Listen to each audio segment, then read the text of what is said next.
Ethan, pay attention. Pay attention. Oh, pay attention. Pay attention. Pay attention.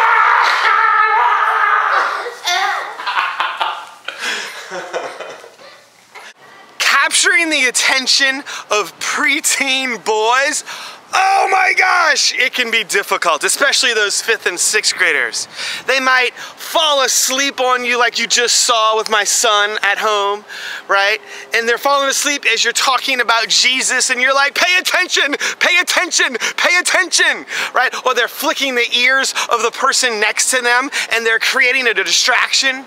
Or better yet, they're giving you this look like, dude, whatever you're saying is not interesting. I'm cool, you're not. And they're not saying that, but they're giving you the look that says that, right? So how do you capture the attention of the preteen boys, especially those 5th and 6th graders? How do you get them engaged in the lesson? That's what we're gonna be talking about now. And it's not just for the boys, but it's also to grab the attention of girls. And this is actually in a series of how to grab the attention of preteens. We've already looked at 2 ways to grab the attention of preteens, and now we're gonna look at way number 3. Way number 3, here we go, woohoo!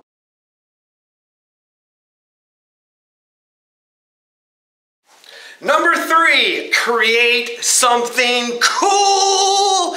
Yeah, you know, preteens like to use their hands and create something, all right? And we're talking beyond arts and crafts. And as soon as you say arts and crafts, then all the boys are like, lame, I don't think so.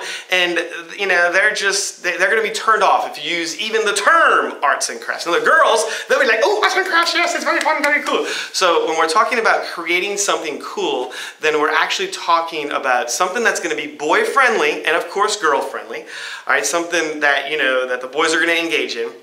And something that has the cool factor, right? Because if you're a preteen and it's something cool, then preteens are going to engage in it. But if it's something, you know, more traditional and more just uncool, whatever that term is for your preteens, then they're going to disengage. Now, I'm going to give you an example of this, and instead of me just telling you about it, I want to actually show you some pictures in a quick video. All right, a great example of this is making a rocket and shooting it at a target.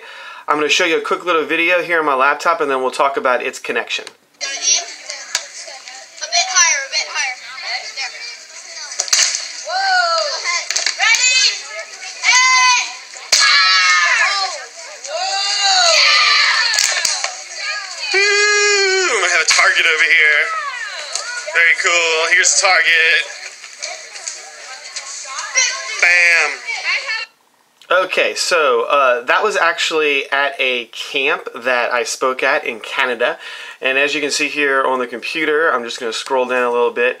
Right there and there, they made a rocket out of magazine with little fins, cardboard fins here, and PVC pipe. Matter of fact, you can actually go to my blog, preteenministry.net/how to make a rocket with a dash in between each word. So preteenministry.net/how-to-make-a-rocket. Get the full details on that, but you know, as you can see, it's just made out of, you got a 2-liter right here of Diet Coke or whatever it is that's empty. You blow into it and then you make the PVC pipe right here.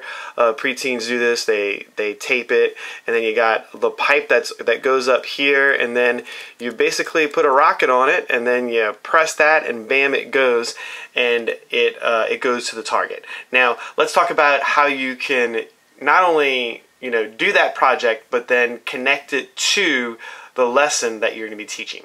That's a cool example. Boy-friendly, and it's got the cool factor. And girls like it too. So what you can do is you can take that as a game or something that preteens created, and the lesson can be on missing the mark and what sin is, and how sin is anything that misses the mark. And you know, rocket, bam, missing the mark, target, I mean, I think you get the idea. Something like that you implement into your lesson. Look, you can find these things online. You can just begin to get creative, or maybe you can find a leader in your group who's super creative.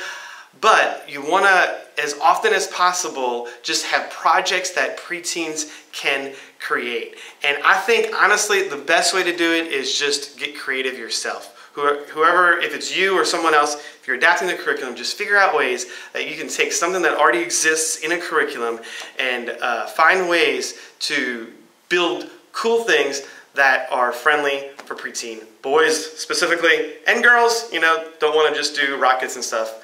Maybe paint the rocket pink or something. You get the idea.